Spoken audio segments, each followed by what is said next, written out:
আসাম প্রজাপতি পিঠা বানাবো, অনেক মজা হবে।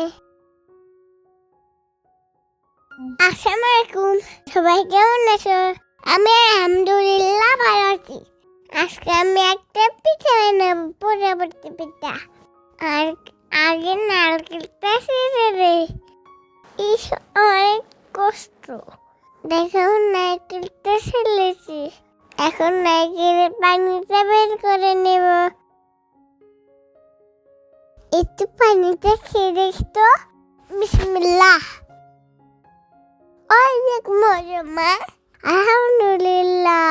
এখন নারকেলটা ভেঙে নেব। ওমা কত সুন্দর পুরো। এখন নারকেলটা কুড়াবো। আমি কিন্তু করতে পারি। দেখো কত সুন্দর করে কুড়াই। এই দেখছো আমার নারকেল কুড়া শেষ।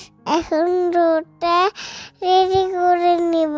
একটা বাটি নিলাম, বাটিতে আটা দিয়ে দিলাম, একটু লবণ দেই, একটু তেল দেই, একটু ভালো করে মেখে নেই।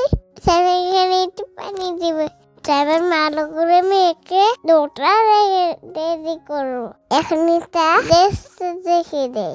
এখন নারকেলটা ভেজে দেব। কড়াইতে নারকেল দেখলাম, একটু চিনি দিয়ে দিলাম, একটু গরম মশলা দিই।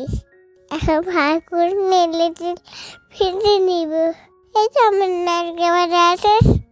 এখন পিঠা বানাতে হবে। এমন করে মেলে নেব। এখন চার কোণা করে কাটবো। তারপর সুন্দর করে এখন ভেতরে নারকেলে ফুল দিয়ে সুন্দর করে তেল মতো ডিজাইন করবো। এই খাবার সব পিঠা বানানো শেষ। তেলে ভেজে নেব। আমি মাছতে পারি। এক এক করে সব পিঠা ভেজে নিলাম।